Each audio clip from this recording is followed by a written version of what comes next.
mo fẹ́ ká bójú wo nǹkan kan sà Naam. léyìí tó jẹ́ pé ọ̀pọ̀ àáfàá jìn sínú ẹ̀ ká má tí ì wàá sọ àwa tá a fa nǹkan kan sà kí ni ohun tí mo fẹ́ ká bójú wò tó máa ṣe àwọn olólùfẹ́ mi láǹfààní tó máa ṣe àwọn ẹlòmíín náà tó máa rí fọ́nrán yìí káàkiri àgbáyé láǹfààní. Ẹ̀yin àáfàá agbọ́kinní kan lẹ́nu yín pé bàádí wà nínú Islam kọ̀bìlí wà túmọ̀ sí pé kéèyàn lé ìrun kún ẹlòmíì àwọn mọ́ṣáláṣí Allahu Akbar rákà 4 ló yẹ kó kí ṣùgbọ́n nígbà tó máa wá kírun yẹn bóyá ó gbàgbé ara ni ó wá lọ kí 5 àbí 6 kí ló fẹ́ ṣe sí i ṣé kó da gbogbo òrun yẹn nù ni kó túnrun kó afresh. Nígbà míì ẹlòmíì rákà 4 ló yẹ kó kí níbi bóyá àkólé kan àbò ń ro nǹkan kan torí pé èèyàn ò ní kírun láyé kó má ro nǹkan kan lórí ìrun ọ̀hún. Gbogbo wa ṣe gbogbo ẹ̀ títí ó kí rákà 2 àbò kí rákà 3 ló bá sálámọ̀ ó wá rántí pé rákà 3 ni mo kí yìí o 4 ló yẹ kí n kí àbó wá ń ṣe ròyìnròyìn ṣé 4 ló yẹ kí n kí ni ṣé 3 ló yẹ kí n kí ni ẹ̀sà ṣérú ẹni bẹ́ẹ̀ ṣé kó gba kámú fọlọ́run kó gbà pé òun ti kírun ni àbí kó fìrun yẹn lẹ̀ kó tún mú láti ilẹ̀ àbí ṣó lè san padà ṣó lè dá padà báwo la ṣe máa san ìrun lélẹ̀ tí a dínkù báwo la ṣe fẹ́ ṣe sílẹ̀ tá a kí tó lé sà. Ọgbà tá a wọlé ní ọgbà ẹ̀sìn hánrán lọ́gbà tí ẹ gbé wa wọlé ní. Ìdí tó jẹ́ ń béèrè bẹ́ẹ̀ ni pé a ti ṣàgbéyẹ̀wò Naam. lọ́dọ̀ ọ̀pọ̀ àáfàá bí wọ́n ṣe ń ṣàlàyé yẹn òkú tó àáfàá yìí ó kù díẹ̀ káàtó ó ń dàrú máwọn àáfàá lójú bàdí àti kọ̀bílẹ̀ yẹn sà. Ṣẹ̀rí àkọ́kọ́ ni wípé ẹni fẹ́ ṣe sùjúdù sáà 4 ló yẹ kó kí ó kí 5 3 ló yẹ kó kí ó kí 4 2 ló yẹ kó kí ó kí 3 a ó sẹjìdà tàbí ó yẹ kó forí kanlẹ̀ lẹ́ẹ̀mejì ó wá ti forí kanlẹ̀ lẹ́ẹ̀mẹ́ta. ìkan náà tún nìyẹn. Ó forí kanlẹ̀ ẹ̀ẹ̀mejì ló yẹ kó forí kanlẹ̀ òun ti wá forí kanlẹ̀ lẹ́ẹ̀mẹ́ta. Àwòkìyàm àbó dúró níbi tó yẹ kó ti jókòó. Àwòkọ̀rún dẹ̀ tàbó. Adéyínká Àyìndé ọmọ ìyá ilépo lọ́jà gbàǹgbà lórúkọ tèmi ń jẹ́ akérèfínú ṣọgbọ́n tí rèlú àwọn ọlọ́gbọ́n lọ ṣọdẹ ọpọlọ. Yorùbá pé àná lẹkú ọdún òní lẹkú ìyèdún ọlábàyìn lẹ̀mí ọ̀ṣọ̀pọ̀ ẹ̀ àkú àsìkò Ramadan tá a wà yìí o sí gbogbo ẹ̀yin olólùfẹ́ wa assalamu alaikum warahmatullahi wabarakatuh. Kí n tó gbé ẹnu lé ètò wa tòní bá a ṣe máa ń ṣe ẹ kọ́ bá mi ṣàdúrà fún gbogbo àwọn tí wọ́n ń tẹ̀lé wa látìgbà tá a ti bẹ̀rẹ̀ títí dòní tá a sì fi parí. Alhamdulillah wassalatu wassalamu ala rasulillah wa ala alihi wa sahbihi ajma'in. Adúpẹ́ púpọ̀ lọ́dọ̀ Ọlọ́run. Alhamdulillah. Àtọrọ àlékún ìkẹ́ ìgẹ̀ tó pọ̀ fún Ànábì wa Muhammad sallallahu alayhi wa sallam. Àtòun àti gbogbo àwọn ará ilé rẹ̀ àtàwọn sọ̀hábà rẹ̀ ọlọ́mọṣẹ́ bá yọ́nú sí gbogbo wọn. Àmín. Àkọ́kọ́ Adéyínká Àyìndé Ọlọ́run ní fi nǹkan ṣe yín. Àmín àtẹ̀yìn náà. Ọlọ́run ní fàárẹ̀ ṣe yín. Àmín àtàwọn olólùfẹ́ mi. Ọlọ́run ní sọ yín di ẹrù fún wa tá a máa gbé yín káàkiri wá láàfíà fún yín. Àmín. Ọlọ́run kó bá a pẹ̀lú yín o. Àmín. La hawla wala quwwata illa billah. billah. Àwa kí ẹ̀yin tó já sí wípé bí ò bá sẹ́yìn kò sí Adéyínká. Ẹ ṣé o. Ẹ̀yin ni Adéyínká ló fi ṣaṣọ ìbora. Bẹ́ẹ̀ni. Ẹ̀yin ni Adéyínká ló fi ṣe ẹni tí ó fẹ̀yìn rọ̀. Kò sí rọ́mbẹ̀. Ẹ̀yin ló ní sábàbí ire tẹ́ ń bẹ lẹ́yìn Adéyínká tádéyínká fi ń jáyìndé. Mo dúpẹ́ púpọ̀ o. Gbogbo yín látòkè délẹ̀ ojú tẹ́ fi ń wò wá Ọlọ́run ní gbà lọ́wọ́ yín. Àmín. Owó tẹ́ fi ń ra dátà tẹ́ fi ń gbọ́ ọ̀rọ̀ Ọlọ́run tẹ́ fi ń gbọ́ àwọn nǹkan míì tó ń ṣe yín láǹfààní látọ̀dọ̀ Adéyínká Àyìndé. Ọlọ́run ò ní jẹ́ kí owó náà tán lọ́wọ́ yín o. Àmín. Ọ̀nà tẹ́ wá ń tọ̀ tẹ́ fi ń rí tọ́rọ́ àti kọ́bọ̀ Ọlọ́run ní jẹ́ kó dí mọ́ yín láéláé. Àmín. Ẹni tọ́nà ti dí mọ́nú yín Ọlọ́run bá wa lànà rí fún. Àmín o. Bila hawla wala quwwata illa billah. Ọlọ́run bá wa nífẹ̀ẹ́ tí yín náà. Àmín. Ẹ ṣé ẹ kú fẹ́ jazakumullahu khairan. Ẹ ṣeun púpọ̀ sà. Ọdún ní ẹ kì í ṣe àìmọ̀fólókò. Alhamdulillah. Ṣùgbọ́n ayé AI láwa yìí káwọn èèyàn máa rò pé AI ló jókòó lónìí o kì í ṣàfáà yẹn ẹ bá mi dárúkọ yín fún gbogbo àwọn tó ń wò yín sà. Èmi lọmọ ìyá yín Fatih Àyìndé Adéṣínà. Ọlọ́run jẹ́ àrí yín pẹ́ sà. Mi ò kì í ṣe AI o. Ok. Èèyàn pọ́nbélé ni mí. Ó ní wọ́n fẹ́ lóra wọn sọ yẹn pé àwọn èèyàn ṣe AI o. Èèyàn pọ́nbélé. Àyìndé ni wọ́n kan lè bẹ̀rẹ̀ AI. Ọlọ́run jẹ́ àrí yín pẹ́ sà. Àmín. Ẹ ṣe wọn kú gbogbo gbà wá. Alhamdulillah. Ọ̀gá wa bí ẹ̀kọ́ tá a ti ń kọ́bọ̀ látẹ̀yìn gbà mí ẹlòmíì àwọn mọ́ṣáláṣí Allahu Akbar rákà 4 ló yẹ kó kí ṣùgbọ́n nígbà tó máa wá kírun yẹn bóyá ó gbàgbé ara ni ó wá lọ kí 5 àbí 6 kí ló fẹ́ ṣe sí i ṣé kó da gbogbo òrun yẹn nù ni kó túnrun kó afresh. Nígbà míì ẹlòmíì rákà 4 ló yẹ kó kí níbi bóyá àkólé kan àbò ń ro nǹkan kan torí pé èèyàn ò ní kírun láyé kó má ro nǹkan kan lórí ìrun kọlọ́hún kó gba ìrun tí kò wá bá ń kí ni. rákà mẹ́rin ló yẹ kẹ́lòmíì kí ń gbò wá ṣe gbogbo ẹ̀ títí ó kí rákà méjì àbò kí rákà mẹ́ta ló bá sálámọ̀ ó wá rántí pé rákà mẹ́ta ni mo kí yìí mẹ́rin ló yẹ kí n kí ròyìn lọ àbó wá ń ṣe ròyìn lórí ẹ̀ pé ṣé mẹ́rin ló yẹ kí n kí ni ṣé mẹ́ta ló yẹ kí n kí ni ẹ̀sà ṣérú ẹni bẹ́ẹ̀ ṣé kó gba kámú fọlọ́run kó gbà pé òun ti kírun ni àbí kó fìrun yẹn lẹ̀ kó tún mú láti ilẹ̀ àbí ṣó lè san padà ṣó lè dá padà báwo la ṣe máa san ìrun lélẹ̀ tí a dínkù báwo la ṣe fẹ́ ṣe sílẹ̀ tá a kí tó lé sà. alhamdulillah allahumma salli ala muhammad wa ala ali muhammad wa sallim. sallallahu alaihi wasallam. allahumma iftah lana kitabak wa sunnata nabiyyika zahiran wa batina. وارزقنا العمل بهما بجاء ذاتك المقدسة يا رب زدنا علما وفهما يا كاشف المشكلات ويا عالم الخفيات اكشف عنا عن وجوهنا في هذا المعنى حتى أطلع على حقيقة هذه المسائل واحفظنا عن الخطأ والضلال وأنت الموفق لكل شيء وأنت علام الغيوب. Adá ọpẹ́ fún Ọlọ́run. Alhamdulillah. Àtọrọ àlékún ìkẹ́ ìgẹ̀ fún Ànábì wa Muhammad sallallahu alayhi wa sallam. Àwa tọrọ lọ́dọ̀ Ọlọ́run kọ́lọ́run jọ̀ọ́ kó fún wa ní ahọ́n tí ó lè sọ òdodo. Àmín. Kó fún wa ní etí tí ó lè gbọ́ òdodo. Àmín. Kó fún wa ní ọkàn àti ẹ̀mí tí ó lè gba òdodo mára. Àmín. Ọlọ́run ṣe wá lẹ́ni òdodo. Àmín o. Àwa bẹ̀ èèyàn ò lè ṣe kó má ṣàṣìṣe gẹ́gẹ́ bí ìjẹ́ èèyàn tọ́lọ́run bá pè wá. Gbogbo ohun tá a bá ṣe síwájú Ọlọ́run tá a ṣe látara èèyàn ẹgbẹ́ wa tá a fi kọlù Ọlọ́run tá a ṣe síwọ Ọlọ́run bá gangan fún rẹ̀ tá a fi kọlù Ọlọ́run. Ọlọ́run jọ ṣàmójúwò fún wa. Àmín. ọlá àlùbáríkà tó fi sẹ́yìn inú oṣù ṣáàrù Ramadan. Àmín. ìwọ lọ pé oṣù yìí ní oṣù yọ ẹ̀ṣẹ̀ oṣù tí Ọlọ́run máa ń ṣàforíjì fún ẹ̀dá. Gbogbo ohun tá a ṣe síwájú Ọlọ́run tó kù díẹ̀ káàtó léyìí tá a mọ̀ọ́mọ̀ tá a ṣe tó jẹ́ṣẹ̀ ńlá àtèyí tá a mọ̀ọ́mọ̀ tá a ṣe tó sì jẹ́ṣẹ̀ níwájú Ọlọ́run. Ọlọ́run jọ ṣàmójúkò fún wa. Àmín. ṣàforíjì fún wa. Àmín. wala la ilaha illallah. Àmín.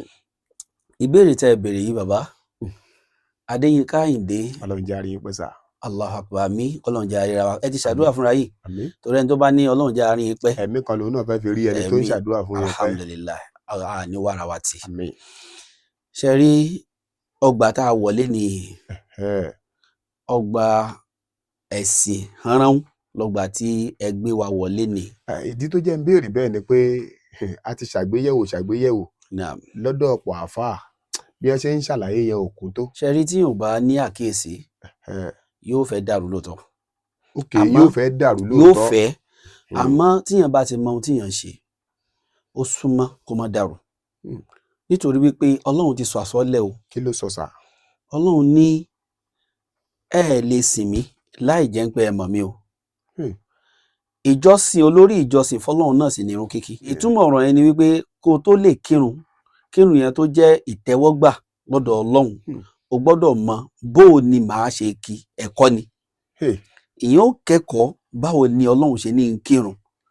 ìyẹn ó kẹ́kọ̀ọ́ báwo ni màá ṣe ṣàlùwàlá nítorí pé kò sí bí èèyàn ṣe fẹ́ kírun tí èèyàn ní kọ́kọ́ ṣàlùwàlá. ẹni tí ò bá ti ṣàlùwàlá kò lè nírun. bẹ́ẹ̀ni. àlùwàlá yẹn náà tún wá lẹ́kọ̀ọ́ bá a ṣe ń ṣe o. tálàlá bá ti mọ́ tíyàn bá ti mọ́ kan gámbì àlùwàlá tó ti ṣe dáadáa ó wá kú báwo mo ṣe fẹ́ kírun. torí ẹni tí ò mọ̀rún kí tó wá dáràn kọ̀bìlì àti bàdí òun là ń pè ní sùjúdù sáà ìforíkanlẹ̀ ìgbàgbé. ẹni tí ò bá ti wá mọ̀rún kí tẹ́lẹ̀ kò lè mọ̀ yẹn náà. so ẹni tó bá mọ̀ yẹn tí ò mọ̀rún kí yóò fún rẹ̀ problem nítorí pé kì í ṣe gbogbo ẹni tó ń kírun náà Ọlọ́run ó gbàrún ẹ̀ o. ká má ba àṣàṣe dànù. òun ló fi jẹ́ pé gbogbo ẹni tó ń lọ ilé kéwú kọ́ làáfà. gbogbo ẹni tó ń lọ ilé kéwú kọ́ làáfà. bẹ́ẹ̀ gbogbo àáfà tó kéwú kọ́ ló mọ Ọlọ́run. bẹ́ẹ̀ ni ìdájọ́ tẹ́ ẹ gbé wálé nìyí níwọ̀nba ntọ́lọ́run fi mọ̀ wá ń bẹ̀ torí ohun tó kẹnu díẹ̀ ni tó bá ti ní ṣe pẹ̀lú ọ̀rọ̀ fíkè kẹnu ọ̀rọ̀ ẹ̀sìn. so níwọ̀nba ilé tí yóò ṣe wá láǹfààní tá a dẹ̀ gbọ́yé láàsọ insha Allah tí Ọlọ́run ó sì tọ́ wa sọ́nà dáa ní sọ̀tọ̀kúsọ. takbiratul ihram Allahu akbar tá a kọ́kọ́ máa ń ṣe ká tó bẹ̀rẹ̀ ẹ̀rùn yẹn orígun òrun ni tí yóò gbọ́dọ̀ gbélẹ̀. suratul Fatiha orígun òrun ni tí yóò gbọ́dọ̀ gbélẹ̀. káka súrà míì lé Fatiha súnà ni túmọ̀ sí pé èèyàn lè máa ka súrà mi lè fatia tó dẹ̀ máa ní irun tó bá ti ka fatia. bẹ́ẹ̀ ni ṣùgbọ́n èèyàn ò ní fẹ́ mọ̀ọ́mọ̀ gbé súnà nábì lẹ̀. Torí láàdá tún nìyẹn náà lọ́tọ̀. tó kún. ṣe rí orígun kọ̀ọ̀kan àyè kọ̀ọ̀kan lórí ìrun ló wá ní ìta ń ṣe ń bẹ̀ ká tó ka fatiha ó ládùúrà tá a máa ṣe ń bẹ̀ wọ́n máa ń pe àdúrà yìí duawul istiftah súnà ni. bẹ́ẹ̀ ni tabaruku ó ládùúrà tá a máa ṣe ń bẹ̀ subahana rabbi al-azim. tàbá gbóríyè dání sami Allahu liman hamida rabba á dúró dáadáa báyìí kì í ṣe ń gbé bóyá rùkú la máa wà á wà gba rùkú lọ ṣe sùjúd bẹ́ẹ̀ ẹni bá ń kírun tiẹ̀ bẹ́ẹ̀ ẹni yẹn ṣe exercise lásán ni ọlọ́run ò ní gbà nítorí wípé ọlọ́run ti sọ àsọlẹ̀ wípé lọ kọ́ bí wàá ṣe kírun kó o tó bẹ̀rẹ̀ sí ní kí ó ti sọ àsọlẹ̀ kì í ṣe pé kàn lọ bẹ̀rẹ̀ sí máa kírun wàá lọ kọ́ ni pé báwo ni kí n ṣe máa kí báwo ọlọ́run ṣe fẹ́ ká ṣe kí ọlọ́run náà la gbogbo ẹ̀ ó ti là ọlọ́run má ṣe wá lára ṣe dànù. àmín. so wá dúró padà pẹ̀lú Rabbana lakal hamd ó ládùúgbò tá a máa ń ṣe ní dúró yẹn ká tó lọ forí kan lẹ́gbẹ̀ẹ́ hamdan kathiran tayyiban mubarakan fi lọ bẹ́ẹ̀ tí yẹn bá dẹ̀ ti dúró mẹ́rin náà ti dá èèyàn ṣe wá lọ ṣe ìforí kan lẹ̀ fọlọ́n lílọ forí kan lẹ̀ yẹn náà tó wá ní bá a ṣe ń lọ. kì í ṣe ní wú kí ẹ̀ mọ́ lọ forí fọ́lẹ̀ ó ní bá a ṣe ń lọ á jẹ́ kẹrùnkún wa méjì báyìí kọ́kọ́ kanlẹ̀ kọ́ wa tó kanlẹ̀ tó bá já sí pé ẹni tí àrùn wà lẹ́sẹ̀ tẹnunkún ò lè kọ́kọ́ lọ tàbí ẹni tó ti dàgbà tó yẹ pé kò lè kọ́kọ́ mú orúnkún lọ wọ́n lè mọ́wọ́ lọ. káwọn ìtókùn wa tẹ̀lé rúkṣọ̀ tí Islam ṣe fún wa nìyẹn. a dẹ̀ make sure pé tá a bá ti forí wa kanlẹ̀ ibi ó kanlẹ̀ imú ó kanlẹ̀ àtàǹkókò àwọn ẹsẹ̀ wa ìka ẹsẹ̀ wa mẹ́wẹ̀ẹ̀wá hùn yóò fèsì kíbla ni a ṣe sẹ́yìn báyìí yóò fèsì kíbla ni. so ọwọ́ wa ó dẹ̀ ní bá a ṣe máa place ẹ̀ tí àárín orí wa máa wà láàárín ọwọ́ wa méjì kì í gbá wa dáwọ́ lélẹ̀ bí ta já báyìí. ẹlòmíà wa mú àti bí àwa dàdélẹ̀ rárá o ọwọ́ yẹn máa dúró báyìí ni. ọwọ́ ló máa kanlẹ̀ àtẹ́lẹwọ́ ló máa kanlẹ̀ àwọn bí yìí ó máa wà lókè ni. bá a bá ṣe wá fi gbogbo ẹ̀ kanlẹ̀ yẹn àtẹ́lẹwọ́ méjèèjì wà ńlẹ̀ ibi àti bí ó wà ńlẹ̀ erunkun wa méjèèjì ó wà ńlẹ̀ then àwọn ìka ẹsẹ̀ wa àwọn náà ó wà ńlẹ̀ wọn kọjú sí kíbla àwọn kan tó máa wà ńlẹ̀ nìyẹn ẹnu ò gbọ́dọ̀ kanlẹ̀. kí ẹ máa tún máa bí ẹni fẹnu látàrí. bẹ́ẹ̀ni gbogbo bíbá yìí kò gbọ́dọ̀ kanlẹ̀ àtẹ́lẹwọ́ nìkan subahana rabbi alaala awi mẹ́ta ń bẹ tàbá jókòó padà láàrin sajidatain pé a fẹ́ lọ forí kan lẹ́ẹ̀mí àdúrà tó wà ń bẹ rabbi gifirli warhamni wa'afini wahdini wajburni àbí bóníkálùkù bá ṣe tó ìyẹn ó wí níjókòó yẹn ìyẹn á ṣe tó wà lọ forí kan lẹ́ẹ̀mí ṣùgbọ́n ó wá ṣe sùjúdù alákọ̀ọ́kọ́ sùjúdù yẹn kẹsẹ ṣe Allahu Akbar o tún lọ ṣe Allahu Akbar mi rárá o ó lẹ́kọ̀ọ́ bá ṣe ń kírun. Ọlọ́run jàre bẹ́ẹ̀ ṣe ń bá wa tó yẹn inú mi ń dùn inú àwọn èèyàn tí wọ́n wà nílé inú àwọn náà ń dùn. Alhamdulillah. ẹ ṣáà máa fi gbogbo tẹ́ ẹ bá fẹ́ sọ sí abala àríwísí ìyẹn comment section. àbá ẹ ti wá tó orígun òrun ká pè ní body of solat ẹ tó bẹ́ẹ̀ yẹn bàbá yìí tí mo wá sọ wípé ẹni tó wá òpé òun ti ṣerun yìí kí òun rà pé mẹ́ta mo kí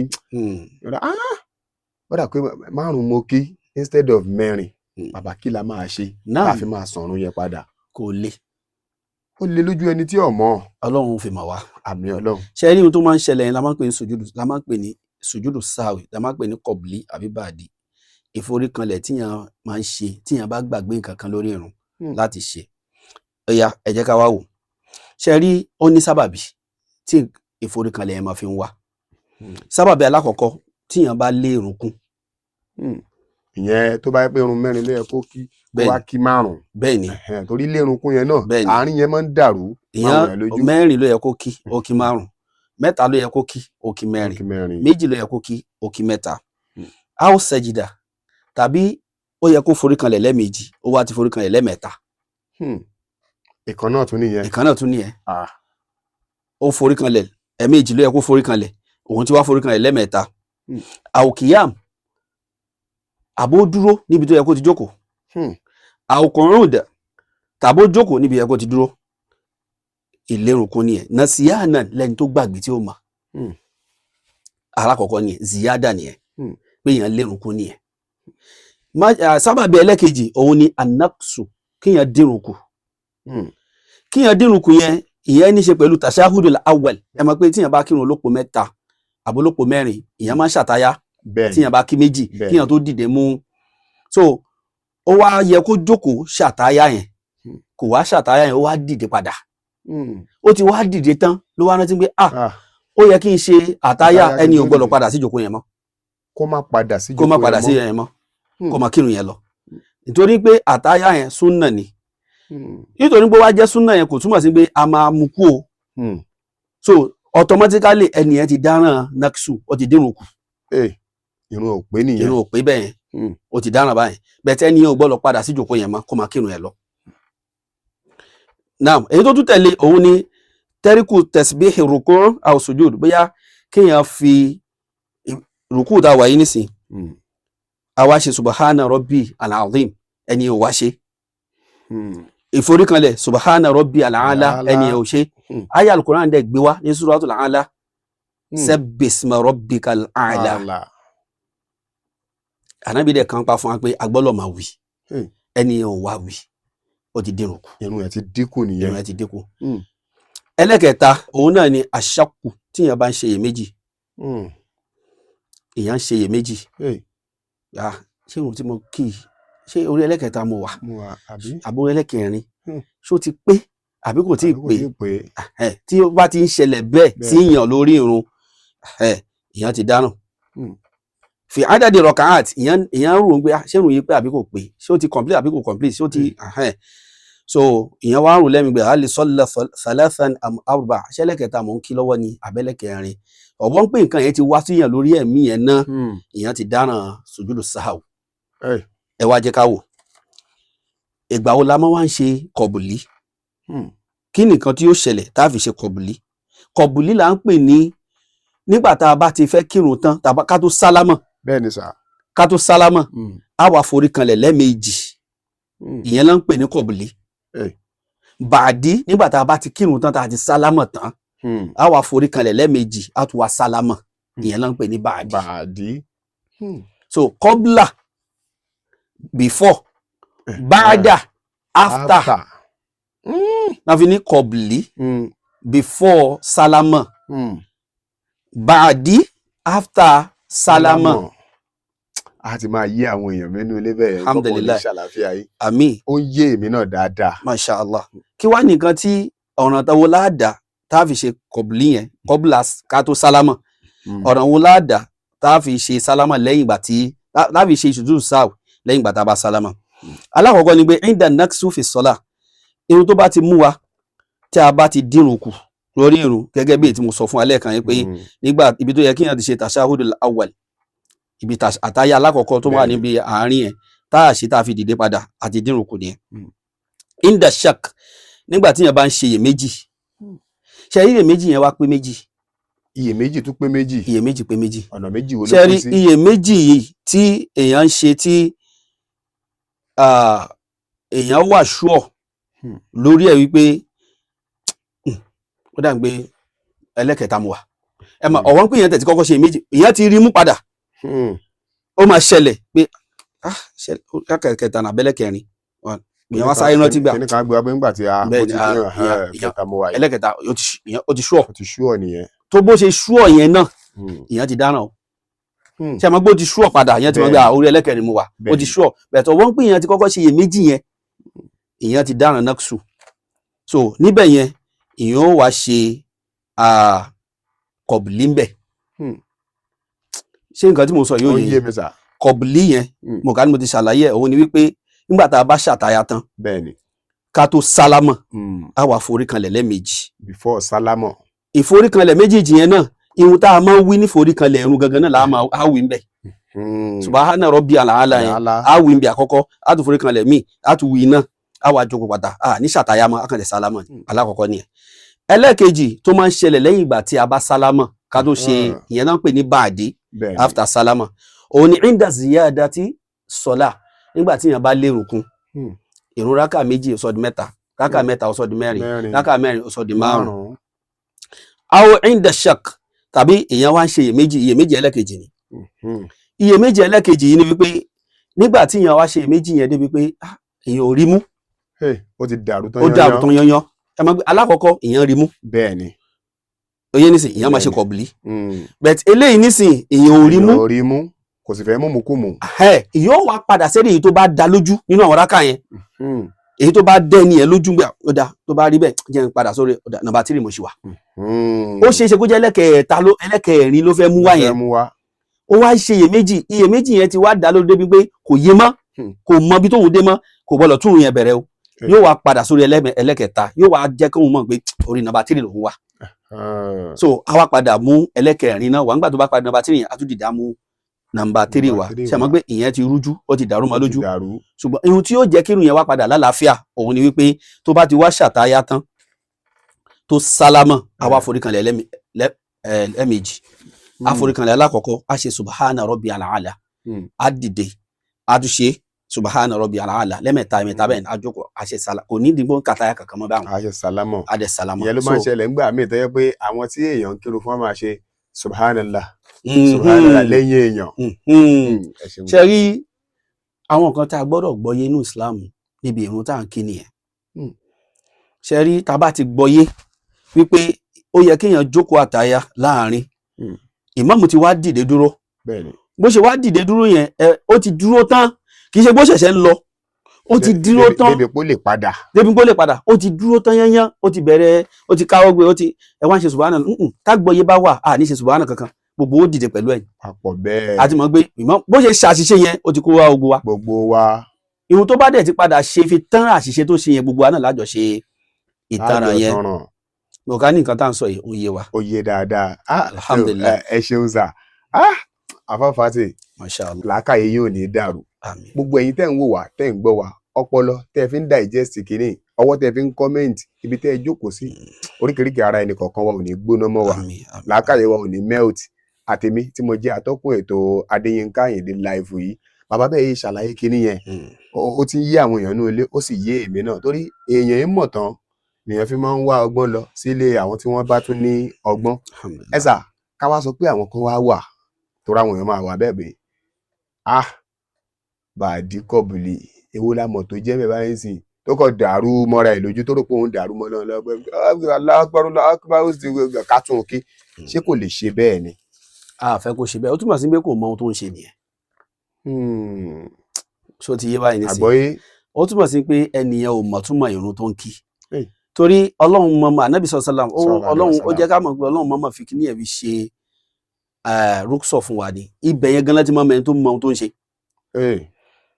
ṣe wá láwọn kankan wà tó yẹ pé tó bá tún ṣẹlẹ̀ sí wa lórí ìrun kọ̀bílẹ̀ àti bàdí ò gbé o ìrun bàjẹ́ ni o ọ̀tọ̀ nìyẹn o. ẹ má bínú àwọn nǹkan kan tó wà. bẹ́ẹ̀ ni tí kọ̀bílẹ̀ àti bàdí ò gbé o. tó bá ṣẹlẹ̀ kọ̀bílẹ̀ àti bàdí ò gbé. ìrun yẹn wó á tún yẹn mú fresh ni. bí àwọn kí nìyẹn sà. ìyẹn ò ṣe takbiratul ihram kò tó wọ ọ̀run kò tó wọ ọ̀run ó kàn tẹ wọ ọ̀run ó kàn tẹ ń bọ̀ ṣe báyìí alhamdulilayi rárá o kọ̀bílẹ̀ ò gbé bá ó wá padà rántí nígbà tó fẹ́ kírun tán wá fẹ́ ṣe kọ̀bílẹ̀ bàdí rárá wàá tún yẹn bẹ̀rẹ̀ fresh ni. wà á start afresh ni. bẹ́ẹ̀ni kọ̀bílẹ̀ ò gbé bàdí ò gbé. ẹ sà bóyá ìmọ̀ọ́mù wà wájú ẹ wá sáré ṣàlù àlá lóní gbúdúdúdú ó wá já wọlé kúrò yẹn ṣe aláwa pa wọn. rárá a kì í wọ ọ̀run bẹ́ẹ̀ ṣe rí bá ṣe ń wọ ọ̀run tó wá lẹ́kọ̀ọ́ alákọ̀ọ́kọ́ ni wípé tíyàn bá wà níbi tó ti ń ṣàlù àlá lọ́wọ́ ilé àlọ́ àlá ò kì í ṣe ibi tíyàn ti ń pẹ́ tó bá ti jẹ́ expert tó mọ àlọ́ àlá ṣe ó ní láti pẹ́ níbi àlọ́ àlá kó tó lọ kírun now wọ́n ti wá ń kírun lọ́wọ́ kò sí ohun tó fẹ́ jẹ́ kó pẹ́ ńbẹ̀ náà bẹ́ẹ̀ make sure pé májẹ̀mú bí tó yẹ ká omi dé lára ẹ̀ bó ṣe yẹ kó ṣàlàyé kò ṣe ìmáàmù ti wá wà ní rùkú ìwọ fi wọlé òun fẹ́ wá rush kó o lè bá rákà yẹn ìhun tó ń jà fún nìyẹn ṣe rí a kì í sáré wọ ọ̀run alákọ̀ọ́kọ́ nìyẹn because tó o bá fi sá eré wọ ọ̀run tó o jọ ìrun yẹn ọ̀n tí ìníkọlá dànù yẹn lẹ̀fẹ́ nìyẹn ọ̀ǹtì tí ọkàn ẹ bá tó balẹ̀ tán pátápátá kí wàá láǹfààní kó sáré wọ̀. tẹ́mi sì ń ṣe gúlégúlé. kódà kó rọra máa ṣe gbì ọ̀n tí kọ fún ẹ torí a fẹ́ kí ẹ̀mí ẹ settle fi kírun fọlọ́run. kí wọ́n gan wà organized. kó wà well organized. ẹ sà ìkọkọ ìdí ṣàlàáfíà yín èèbó a máa gbé èèbó mi o wà organized àbá ní kó wà well organized ní wáyé tì. àfáà tó mọ ohun tó ń ṣe ó yàtọ̀ sẹ́ni tí ò mọ ohun tó ń ṣe bí yàn bá sì fi ìwé tó fi kún kéwú ó máa ń jẹ́ kí gbogbo ẹ̀ tún yá ní wáyé tì. ẹ jẹ́ kí n wá béèrè yìí tó ṣeé ṣe káwọn aráalé náà fẹ́ béèrè nígbà tẹ́ bá yọ̀ǹda ẹ̀rọ ìbánisọ̀rọ̀ yín ó ṣeé ṣe káwọn ẹlòmíràn tó fẹ́ béèrè nǹkan yálà àfáà ni àbí àwọn tí wọ́n jẹ́ ọlọ́mọ kéwú àbẹ́ni tí ò tiẹ̀ fá nǹkan kan tí ò dẹ̀ mọ kéwú ìmáàmù ń kírun lọ lọ́wọ́ sà wọ́n ti wá ní Allahu Akbar wọ́n ti kà kéwú tán wọ́n sọ Allahu Akbar ọwọ́ àrùkù ó ń tì í tọ́ wà nílé àlùwàlà irọ́ àwọn gbọ́dọ̀ kiri gbùrùgbùrù ó ṣe bẹ́ẹ̀ ibi tó yẹ kó méde kò débẹ̀ ó wá sáré wọlé nígbà wá ń sáré bọ̀ yẹn àwọn mọ́ṣáláṣí tẹ́ pé ẹnu ọ̀nà entrance máa ń jìnnà síbi tí ìmáàmù wà nígbà tó máa fi sáré wọlé àwọn ìmáàmù tí ń dìde kúrò ní rùkú wọ́n ti dúró sára tán òun wá dé àṣà yìí ó wá dé àṣà òun wá sáré ṣe tọ̀dọ̀ tiẹ̀ bàbá ṣẹ́ni yẹn nírun nígbà tó máa padà sálámọ̀ tóun náà wá sálámọ̀ pẹ̀lú wọn sà ṣé irun ẹ̀ pé àbí kò pé ẹni tó ṣe àlọ́ alájẹ̀ǹjẹkù tó fi rọ́ọ̀ṣì lọ kírun kò nírun kódà kí yé pé kò nírun nìkan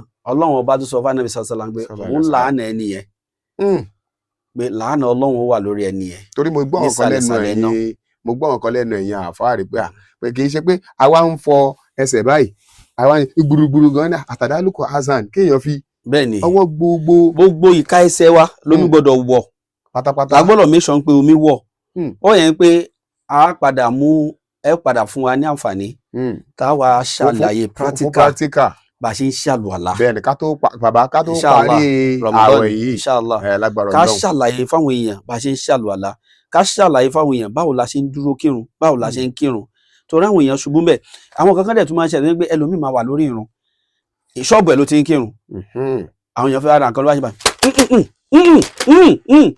ó dẹ̀ wà lórí irun.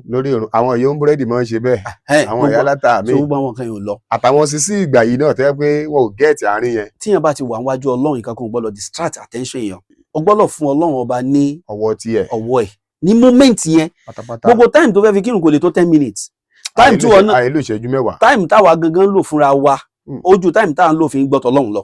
Allahu Akbar. So àsìkò tó wá fẹ́ fi gbọ́tọ̀ ọlọ́run tó fẹ́ fi bá ọlọ́run ọba sọ̀rọ̀ ní moment yẹn má jẹ́ kí any distractions kó wá. irú àwa tá a jẹ́ ọ̀dọ́ ọ̀sẹ̀ yìí ká tiẹ̀ fi tàwọn ọ̀yá yẹn lẹ̀ nígbà bá jẹ́ kí Allahu Akbar ó ti ládìí ọkàn pé àwọn kọ́sítọ́mà kan fẹ́ pè mí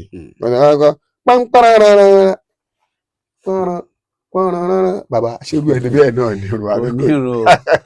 mo ní irun ṣe rí àwọn ìṣesí yẹn a fẹ́ ká máa pa fóònù wa ká bá fẹ́ kírun fọlọ́run ká máa jẹ́ kí tó bá jẹ́ mosque láti fẹ́ kírun kí fóònù wa kódà ní silence kan kò dáa tó because tó bá ń vibrate mọ́ wa lára ọkàn wa máa lọ síbẹ̀ bẹ́ẹ̀ tá a bá gbé a mute ẹ̀ pápátá kì í ṣe ń pa apá o bẹ́ẹ̀ ó wà ní silence kò sí ní vibration kò sí ní so tó bá ń rìngà ní mọ̀kúnrin so yẹn á lè pa ọkàn ẹ̀ papọ̀ torí ẹ̀dá kò sẹ́ni tí fóònù ẹ̀ máa ríngì pàápàá jùlọ kẹ́nìkan promise ẹ̀ pòun fẹ́ fún lówó ẹ̀mí ẹ̀ máa lọ síbẹ̀ agbọ́ parun rárá ẹ̀mí ẹ̀ máa lọ bẹ̀ ẹ̀mí ẹ̀ máa lọ bẹ̀ ó dẹ̀ wà lórí irun ṣé ó wà lè rọrùn fún yàn kí yàn wà níwájú gọ́vnà àbí yàn wà níwájú president ìyẹn fẹ́ gba nǹkan lọ president ìyẹn wá ń bá president sọ̀rọ̀ ó ń lísìn sí nǹkan tí yàn ń fẹ́ fóònù wa ríngì yẹn wá ní ẹ̀sà ẹ̀jọ̀ ẹ̀sà ṣé yàn lè ṣe bẹ́ẹ̀ tí yàn bá ti wá lè bọ̀wọ̀ fún èèyàn ẹgbẹ́ èèyàn to that length kí ló dé tí yóò lè bọ̀wọ̀ fọba tó wá dá gbogbo èèyàn. Allahu Akbar. ṣé nítorí ààrí Ànábì dẹ̀ ti sọ sallallahu alaihi wasallam ó ní pàpín dáadáa pàpín péyàn ṣe dáadáa ní wípé anta abudallaha kíyàn máa sin lọ́hùn ka annaka tara bí ìgbà tó jẹ́ pé òun rí báyìí. fa in lam takun tara kódà tó o bá láǹfààní àti rí fa innahu yarak òun rí wọ ohun bó ṣe ń ṣe. ṣé rí tíyàn bá ṣe òkú sí Ọlọ́run ní ṣígbà béèyàn bá ṣe òkú sí Ọlọ́run ní ṣígbà wallahi torí Ọlọ́run nìkan ló mẹ́tí ń sìn ní gbogbo àwa tá à ń kírun fọ́lọ́run torí ó rá níyàn wà ó rọ́kàn wà ó rẹ̀mí wà. ṣé wàá rẹ ni ìbéèrè tẹ ìbéèrè ẹni tó sáré wọlé tó sáré gbé tó àkọ́kọ́ ìrun ó bárun ṣùgbọ́n rákà yẹn ni ó bọ́mọ lọ́wọ́ ṣé wàá rí ìrun tó wá báyẹn náà kò tí ì lè lákọsílẹ̀ títí dìgbà tọ́kẹ́ ó tó balẹ̀ náà ṣe máa kọ́lẹ̀ fún gbà ó bárun o kí wàá ló dé tó fi wá rush ó ṣe kó fara ẹ̀ balẹ̀ kó wọlé gently ó dẹ̀ ní bá a tún ṣe ń wọ ọ̀run náà o. báwo la ṣe ń wọ ọ̀run. tí ìmáàmù bá ti wà ní rúkú tá a bá fẹ́ join ìmáàmù ní rúkú pẹ̀lú farabalẹ̀ ni takbiratul ihram yẹn tó jẹ́ rukunun min arkani sola ìyẹn á mú wá lódìdí. Allahu akbar ìyẹn á ṣe wá ṣe Allahu akbar mi fi lọ sí rúkú yẹn. ó kọ́kọ́ fi kan wọ ọ̀run. ó kọ́kọ́ fi kan wọ ọ̀run ó wá fi kan fi lọ sí rúkú. so àwa rí kan náà àwọn àfa táwọn náà sọ pé àti takbiratul ihram àti tẹkìbírọ̀ tí yàn máa fi lọ sí rúkú wọn lè gbé iṣẹ́ yọ kan ṣo àwọn kan sọ bẹ́ẹ̀ ṣùgbọ́n ẹlákọ̀ọ́kọ́ yẹn ni àwọn èèyàn pọ̀ lórí ẹ̀ jù. torí mo wò pé nígbà tí wọn bá ṣe Allahu Akbar tó wá lọ bẹ́ẹ̀ bẹ́ẹ̀ alákọ̀ọ́kọ́ yẹn làwọn èèyàn pọ̀ jù. ibi alákọ̀ọ́kọ́ yẹn náà ọkùnrin ti balẹ̀ ní ẹ̀ Allahu Akbar bẹ́ẹ̀ ni torí ìta fẹ́ ni ẹ̀ Allahu Akbar àìtìdál afẹ́ kí ẹ̀mí ẹ̀ balẹ̀ kó dúró dáadáa kó o tó jọ ìrun tí wàá bá Ọlọ́run ti mọ̀, iye rákà tó máa bá Ọlọ́run ti mọ̀, ìwọ kọ́ ló fẹ́ sọ fọ́lọ́run pé báyìí ni ó mọ̀. So kọ́lọ́run jọ kó fún wa ní àgbọ́yé ọ̀rọ̀ Ọlọ́run. Gbogbo ẹ̀yin ará ilé ẹ ṣáà mọ̀ ṣíà eléyìí ládàlẹ̀ yìí náà ń gbà ó nínú oṣù Ramadan tí a wà yìí. Ẹ sà, ìjẹ́ bàdí àti kọ̀bùlé yẹn ṣó wá ní ìdájọ́ kankan àbí kò ní ìdájọ́ sà? Masha Allah, ó ní ìdájọ́ o. Ṣe rí ká ṣe kọ̀bùlé àti bàdí nígbà tí ìrun wa bá láàyè, bóyá alérùnkún àbá adírùnkún àbá ń ṣe iyèméjì lórí ìrun, súnà tó kan pa ni tá a gbọ́dọ̀ filẹ̀. À ń pè ní súnàtù mu'akkada. Súnàtù mu'akkada, súnà tí yẹn ò gbọ́dọ̀ fojú rí náà. Súnà tí yẹn ò gbọ́dọ̀ fojú, yẹn ò gbọ́dọ̀ gbójú kó. Yẹn ò gbọ́dọ̀ fojú fò filẹ̀. Súnà tó ń gbé tí yẹn ò bá ṣe yẹn ó jìyà. Àwọn súnà yẹn. So gbogbo àwọn àfọ onífíkì pátápátá, even school of thought tá à ń lò, Imam Malik, Imam Abu Hanifa, Imam Shafi, Ambali gangan, gbogbo wọn ló fẹnu kò síbẹ̀ gbé ara súnàtù mu'akkada ni ó gbọ́dọ̀ ṣe ni. Ẹ mọ̀ pé àwọn masáìlì mọ́ wa tó yẹ pé àwọn àfáà máa ní ìyàpọ̀ ẹnu tó ní kálukú máa lẹ́rìí tiẹ̀. Ṣùgbọ́n níbi sùjúdù sáà gbogbo wọn lápá nípa pé rárá o, kò sí ìyàpọ̀ ẹnu bẹ́ẹ̀. Mu'akkada ni, súnàtù mu'akkada ni ó gbọ́dọ̀ ṣe ni. Àpapọ̀ ẹnu wọn. Bẹ́ẹ̀ ni, àkọ́kọ́ ni ẹ̀. Bẹ́ẹ̀ ni. Ẹlẹ́kejì wa qala ba'dul ulama, apá kan náà àwọn àfáà àwọn wá sọ wípé ẹ̀yin lẹ́yìn pé ní súnàtù mu'akkada lọ́dọ̀ tí. Lọ́dọ̀ tàwọn wájib ọ̀ranyàn ni. Ọ̀ranyàn ni. Àwọn kan sọ bẹ́ẹ̀ pé lọ́dọ̀ tẹ̀yin ẹ̀yin lè pè ní súnàtù mu'akkada because àwọn ẹlòmíì wà tó yẹn pé ọ̀rọ̀ sun tó ń jẹ́ súnà yẹn wọ́n yìí fẹ́ gbọ́. Ẹ sà, tá a bá ní ká wá wò náà àti tí ò sí apá ẹnu ń bẹ̀ pé a gbọ́dọ̀ ṣe, àtẹni tó sọ pé ọ̀ranyàn ni wọ́n ṣe ń wà lórí same line o. Pé ọ̀ranyàn nígbà tó ti jẹ́ pé kò ṣeé fojú fò ó ti dọ̀ranyàn náà nìyẹn. Ẹ mọ̀ pé òótọ́ ni, ẹ mọ̀ pé àwọn èèyàn kan wà tó já sí wípé ohun tó bá ti ní ṣe pẹ̀lú súnà wọ́n fẹ́ ní tàn mọ́ sí tó ohun tó bá jẹ́ nǹkan ọ̀ranyàn. Ó yàtọ̀ lóòótọ́, ó ti yàtọ̀. Ṣe ti rí báyìí nísìnyí. Bẹ́ẹ̀ni. So ẹlòmíì wà, àwọn míì wà bẹ́ẹ̀ àmọ́ ìkórìíra tán ní súnà nábì tó fi lè débẹ̀ sallallahu alaihi wasallam. But àwọn àfáàyàn fi wá sọ pé àwọn ti mọ̀ wípé àwọn kan wà tó yẹ pé ọ̀rọ̀ súnà yẹn kò ń fẹ́ rí ṣe rí lára wọn. Torí àwọn èèyàn kan wà nílé ayé táwọn tó ń gbé ahlul Qur'an ni wọn, kì í ṣe ahlul Qur'an tá nàbí rí fáṣí pé bí àwọn tó há Qur'an o, àwọn èèyàn tó yẹ pé Qur'an nìkan náà ń dì pẹ̀lú kò sí ètò kan pẹ̀lú súnà nàbí. Àdìsí kan wá. Kò sí tó kan pẹ̀lú àdìsí kankan, Qur'an nìkan ni, kí ni Qur'an sọ, kí ni Qur'an ò wí, ọ̀dà kí lè ànábì sọ, kí lè ànábì kò sí ètò kan pẹ̀lú yìí. Ọlọ́run náà dẹ̀ ti sọ ní al-Qur'an pé ẹ rí gbogbo àwọn tí wọ́n ń ya èmi àtànábì sọ́tọ̀ sallallahu alaihi wasallam, wọ́n ń ṣera wọn ni o, torí èmi àtànábì àṣẹ ìyà sọ́tọ̀. Allahu akbar. Gbogbo ohun tán dẹ̀ ń wò yẹn tán bá déwájú èmi Ọlọ́run wá jìyà ayé al-Qur'an ni. Ṣé wá rí àwọn tó wá ẹ̀rí tán wá fún wa, ẹ̀rí yẹn pọ̀, ẹ̀jẹ̀ á mẹ́rin méjì wá tí ó yanjú. Ànábì wa Muhammad sallallahu alaihi wasallam, sallallahu alaihi wasallam, pàápàá jùlọ inú àwẹ̀ tá a wà yìí ìyẹn gbọ́dọ̀ yòǹbá ànábì sallallahu alaihi wasallam. Ànábì ní sallallahu idha nasiya ahadukum fi salatihi, tí kan nú yín bá ti gbàgbé nǹkan kan lórí ìrun rẹ̀, falyasjud sajidatayn, kẹ́niyẹn forí kanlẹ̀ ìgbàgbé méjì. Àdìsí yẹn rawahu Muslim, àdìsí yẹn kò tú wálẹ̀, òun dè wá, kò sọ̀rọ̀ kọ̀bùlí, kò sọ̀rọ̀ bàdí. Ẹ gbọ́ mi Sheikh. Now ẹ wá jẹ́ ká wá wo àdìsí Abdullahi ibn Mas'ud radiyallahu anhu. Ó ní falamma sallama qila, ó ní níjọ́ kan àwọn kírun pẹ̀lú ànábì Muhammad sallallahu alaihi wasallam. Bàtà wọn wá sálámà, àwọn wá bèèrè lọ́dọ̀ ànábì pé sallaita kadha wa kadha, ó yẹ ká kírun báyìí lẹ ṣe kí, mẹ́rin ló yẹ ká kí, márùn lẹ kí ọ̀gá wa. Ó wá ní lẹ́sẹ̀kẹsẹ̀ ànábì ò sọ̀rọ̀ nígbà tó ti rí pé àwọn sàhábà sọ bẹ́ẹ̀ báyìí. Meanwhile nínú ìṣesí ànábì sallallahu alaihi wasallam pé tó bá ti kírun tán mẹ́ta di sálámà, ó máa ń yí ojú padà sáwọn sàhábà yìí, á kọjú sí wọn, á kẹ́yìn sí kíbla. Now nígbà tán wá òun ti wá ti sálámù ti kọjú sí wọn, ìgbà tán kọjú sí wọn yẹn làwọn ní àwọn sàhábà wa sọ̀rọ̀ yẹn fànàbí sallallahu alaihi wasallam, ọ̀gá wa báyìí ṣe lórí irun, ṣé wọ́n ti fi kúrun ni. Ànábì ò jà wọ́n níyàn, lẹ́sẹ̀kẹsẹ̀ ó tọ̀nù padà, bó ṣe jòkó yẹn náà ó dẹ̀ ṣe sájídà méjì, ó tọ̀nù padà ó fèsì kíbla, ó dẹ̀ ṣe sájídà méjì. Túmọ̀ sí pé ànábì náà ti fi gbà kan lé sallallahu alaihi, bẹ́ẹ̀ ni ó ṣẹlẹ̀ sánàbì. Ẹ wá gbọ́n tánàbì sọ sallallahu alaihi wasallam. Ànábì wá sọ fún àwọn sàhábà lọ́jọ́ náà nígbà tí wọ́n ṣe sájídà yẹn tán sálámà tán, ó wá ń sọ fún wọn, ó kọjú sí wọn padà, ó yẹ́yìn sí wọn, àbí ó yí ojú sí wọn ó wá yẹ́yìn sí kíbla. ó wá yẹ́yìn sí kíbla padà ó wá ń sọ fún wọn pé tó bá jẹ́ pé wọ́n sọ fún mi nígbà ká fi kúrò ní màá ti sọ fún yín ká tó kì ó wá ní àǹbátúkùnbè màá ti sọ fún yín kò sí nǹkan tí màá fi pamọ́ fún yín ṣùgbọ́n wàlákìn ṣùgbọ́n innama ana basharu mithlukum èmi tẹ́ ń wò yìí èèyàn bíi tiyín lèmi náà ansa kama tansaw èmi náà máa ń gbàgbé nǹkan gẹ́gẹ́ bẹ́ẹ̀ náà ṣe máa ń gbàgbé nǹkan. Allahu Akbar. ìyàtọ̀ tó wà láàrin wa ni wípé òun kàn tẹ̀ jánabi ọlọ́run ni. Sallallahu alaihi wasallam. ìjánabi ọlọ́run tó ń wá jánabi ọlọ́run kò gbé ìjẹ́ èèyàn kó lára òun. ihun tó ń ṣẹlẹ̀ sáwọn èèyàn máa ń ṣẹlẹ̀ sóhun náà. Sallallahu alaihi wasallam. ẹ wo jíṣẹ́ ọlọ́run bó ṣe rẹ̀ ẹ̀ lẹ̀ fàtúnṣe.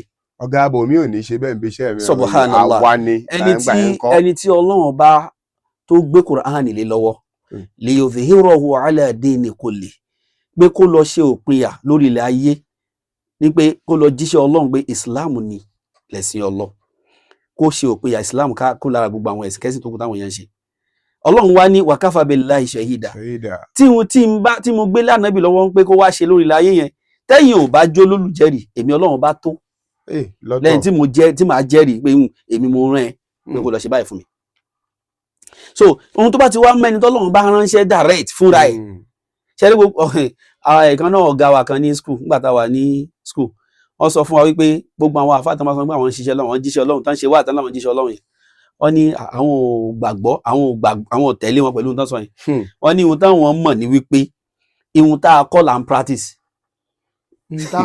ihun tá a lọ kọ́ là ń practice kábíyèsí ihun tá a lọ kọ́ kéhun tá a lọ kọ́ òun là ń put into practice gẹ́gẹ́ bí ọ̀rọ̀ ànábì náà tó sọ pé sallallahu alaihi wasallam khairukum ẹni tó dáa jù nínú ẹ̀yin àlèhùn mẹ̀mí ànábì man ta'allama al-Qur'an òun lẹ́ni tó lọ kẹ́kọ̀ọ́ al-Qur'an wa 'allama òun náà tó wá fi ń kọ́ àwọn èèyàn pé ó lọ kẹ́kọ̀ọ́ yẹn ó wá ń put into practice ìwọ náà tó fi ń kọ́ àwọn èèyàn làfáà fi sọ pé à ń practice tá a kọ́ ni eré tó yẹ ká mọ sá ni eré kùbùl pé báwo lọ́lọ́run ó ṣe gbà ní ìbádà so iṣẹ́ ọlọ́run ò bá ò gbọ́dọ̀ pọ̀ jù lójú èèyàn débi tí yóò máa tún máa fi ṣe fáà ọlọ́run bá lóhun ògbà ta ni òun kò fún ó parí ó ti tánu ọlọ́run má jẹ́ aráǹkì wa o. àmín o.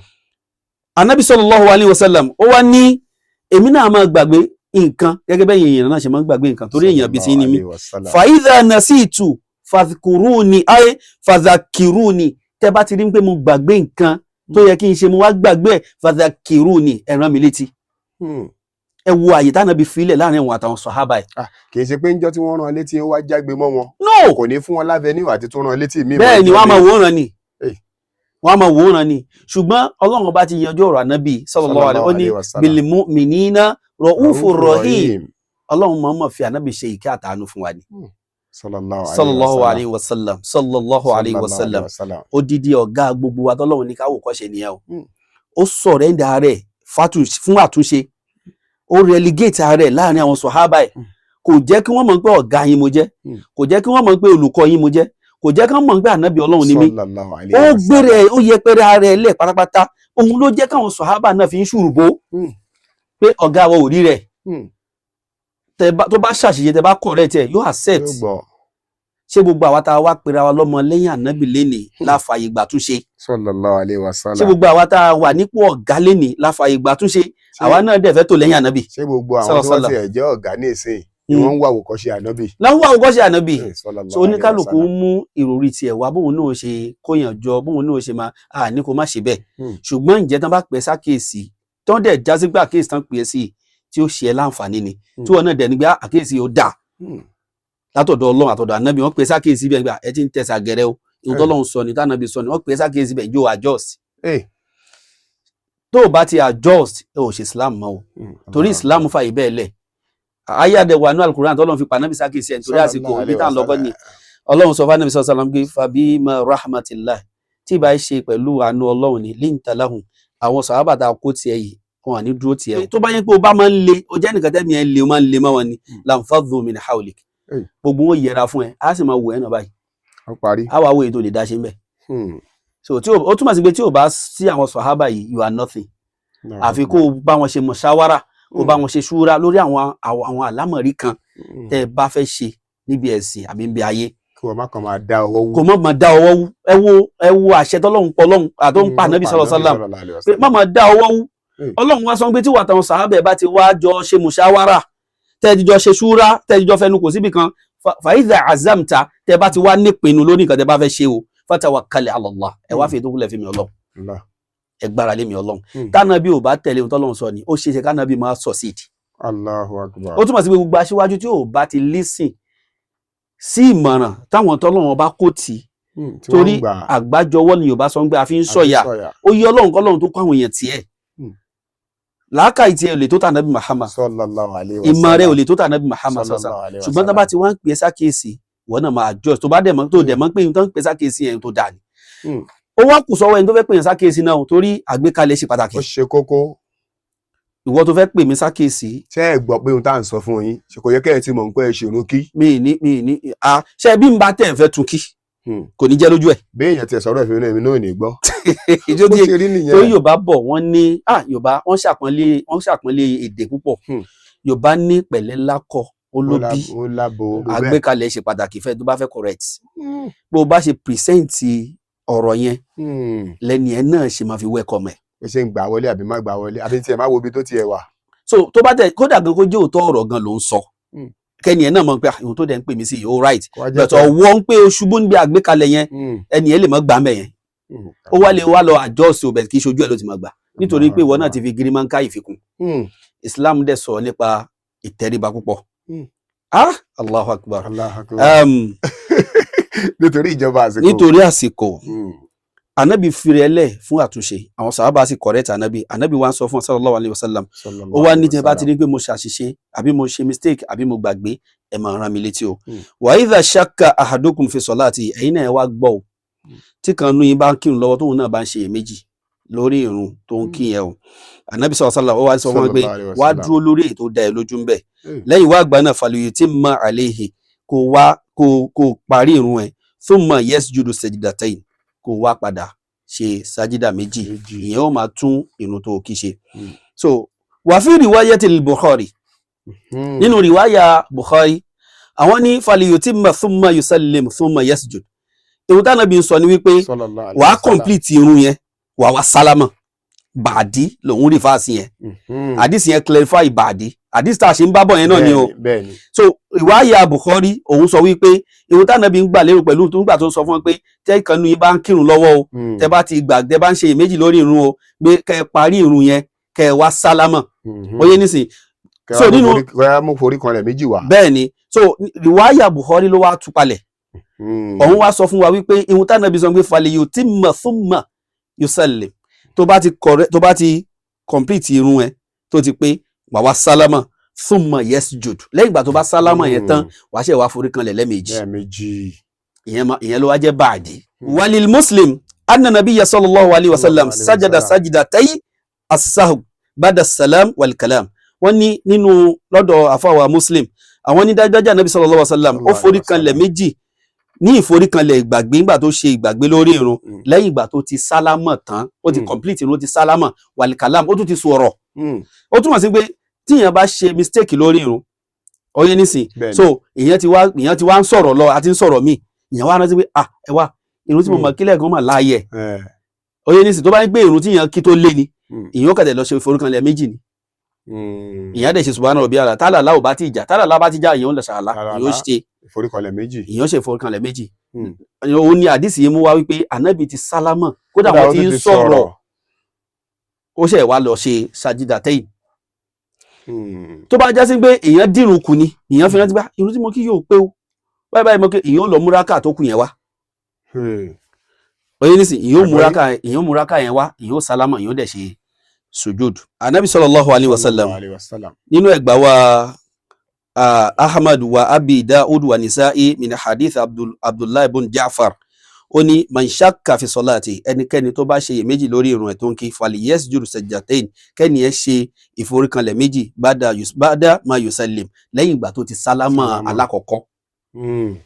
orí ọ̀rọ̀ ànábì náà ṣe ń padà sí orí ọ̀rọ̀ ànábì náà ló ṣe padà sí so bàdí náà sì nìyẹn sallallahu alayhi wa sallam ẹ wá jẹ́ ká wo àdìsí Umar ibn Khattab ìyẹn láfi dúró kọ́lọ́hun jọ kó fún wa ní àgbọ́yé ọ̀rọ̀ Ọlọ́run. Àmín. وعن عمر رضي الله عنه أن النبي صلى الله عليه وسلم Sayyidina Umar ló gba hadithi wa direct fúnra yìí látọ̀dọ̀ Ànábì sallallahu alaihi wasallam radiyallahu anhu. Ó ní laysa ala ma khalifa al-imam sahw. Ṣẹ̀rẹ́ ẹni tó bá tò lẹ́yìn imam ṣe máa ń pé gbogbo náà sọ ìdájọ́ ẹni tó ń dá kírun àbẹ́ ẹni tó ń kírun fáwọn èèyàn nìyẹn. Bẹ́ẹ̀ni. Now àwọn wá gbé àdìsí pé ẹni tó bá já sí pé òun wà lẹ́yìn imam òun wá dáná lẹ́yìn imam. Níbi tí imam ti jókòó tó ń wá dìde. Òun wá lọ dìde yóò padà sórí ìjókòó ẹni o kò gbọ́dọ̀ máa kírun lọ o. Ṣe máa gbá sí pé ibi àtàyà àárín téèyàn bá ti dìde ńbẹ̀ kò túbọ̀ lọ padà jókòó mọ́. Bẹ́ẹ̀ tó bá ń pẹ́ yìn imam nìyẹn wà tíyàn ń tẹ̀lé imam ti wá jókòó láti mú àtàyà àárín wá ìwọ wá dìde wàá padà sórí ìjókòó ní tiẹ̀ ni. Bóyá ètè bẹ̀rẹ̀ sí mátàyà ẹ̀. Bẹ́ẹ̀ ni so wàá ṣe yẹn láti lè tẹ̀lé imam. Ṣé máa gbé ohun tẹ́ni yẹn ṣe yẹn ó ti dáràn ṣùgbọ́n ọ̀nà tó dá yẹn ọ̀rùn imam ló wà kò sí lọ́rùn tiẹ̀. Tí mọ̀ mọ̀ sì mọ̀ gbé yẹn dáràn lẹ́yìn. Tí mọ̀ mọ̀ sì mọ̀ gbé yẹn dáràn lẹ́yìn so irun imam wájú ó ti kọ́fà ẹ̀. Ṣẹ́ra ẹ̀yin tẹ́ ń jà sí imam ṣe rí pé wọn jà mọ́ ọmọ ẹ̀yin tẹ́ ń jà sí mọ́ ọmọ inú ilé tó orí bá kan o. Naam Sayyidina Umar radiyallahu anhu ó ní tó bá ti wá rí bẹ́ẹ̀ ẹnìyẹn ò látúnṣe kankan tó fẹ́ ṣe sórí irun ẹ̀ kódà gan kó gbàgbé nǹkan tó yẹ kó wí tí ò wí kó gbàgbé nǹkan tó yẹ kó sọ tí ò sọ ìmáàmù níwájú ó ti kọ́fà ṣùgbọ́n tó bá já sí wípé ẹni ò ṣe takbiratul ihram ẹni yóò tún takbiratul ihram ṣe ni o fún rẹ o tó bá ní pé ẹni ò ka fatia ẹni ò ka fatia o ṣe wá rí ìdájọ́ méjì ló wá wà ń bẹ̀ yẹn tó bá jẹ́ pé irun tá à ń kéwú ẹ̀ sókè ni àwọn àfáà sọ pé tí ìmáàmù bá ti ka fatia tókè tá a ti ṣe àmì kò ní ìdìpá wa ń ka fatia tiwa mọ́ ṣùgbọ́n tó bá ní pé irun tá à ń kéwú ẹ̀ sínú ni ọ̀ràn yẹn ni o gbọ́dọ̀ ka fatia bí ìmáàmù bá ka tiẹ̀ wọ́n náà ka tiẹ̀ náà. wa sallallahu ala nabiyyina Muhammad wa ala alihi wa sahbihi ajma'in aqulu qawli hadha astaghfirullahu li wa lakum. Ọlọ́run jẹ́ àrí pẹ́sà Ustaz Fatih ọ̀rọ̀ bàdí kọ̀bílẹ̀ yìí ó kẹnu o. Ohun tí màá kàn béèrè lọ́wọ́ yín ní ṣókí ẹ̀ ni pé fáǹfààní àwọn èèyàn tí wọ́n ń wò wá tí wọ́n bá ti ń gbọ́ ohun tí wọ́n ń pè ní bàdí kí ni Yorùbá ẹ̀ tí wọ́n bá ti ń gbọ́ ohun tí wọ́n ń pè ní kọ̀bílẹ̀ kí ni Yorùbá ẹ̀. Kọ̀bílẹ̀ ni wípé tá a bá dérun kù bàdí ni tá a bá lérun kún. Tí mo fẹ́ káwọn èèyàn mọ̀ nìyẹn. Tá a bá ti lérun kún bàdí la máa ṣe. Wọ́n bá ti ń gbọ́ bàdí. Bẹ́ẹ̀ni. Wọ́n ti mọ̀ pé wọ́n ti lé irun kún ni irun ti ju iye tó yẹ kó kí lọ. Bẹ́ẹ̀ni. Tó bá wọn ń gbọ́ kọ̀bílẹ̀ irun ti dínkù nìyẹn. Wọ́n ti dírun kún nìyẹn. Bẹ́ẹ̀ni. Ọlọ́run jẹ́ àrí gẹ́sà. Gbogbo ẹ̀yin tẹ́ ẹ jẹ́ olólùfẹ́ wa mọ̀ pé tòní ó dùn gbọ́ngbọ́n kan sí o. Lágbára Ọlọ́run bí ọ̀bá dọ̀la tọ́lá ò ní kúrò létí wa ojú wa ò dẹ̀ ní ríbi lágbára Ọlọ́run ààwẹ̀ tí gbogbo wa ń gbà yìí Ọlọ́run kó má dùn wá ńlá dá ẹ o Ọlọ́run kó san wá lẹ́san olóore. Ẹ bá mi fi ẹ̀rọ ìbánisọ̀rọ̀ yín lẹ̀ gẹ́gẹ́ bá a ṣe máa ń ṣe torí lẹ́yìn tẹ́lómi èwo eléyìí yóò tún fẹ́ béèrè nǹkan míì lọ́wọ́ yín ẹ bá mi fi tẹlifóònù nọ́mbà yín lẹ̀ sà.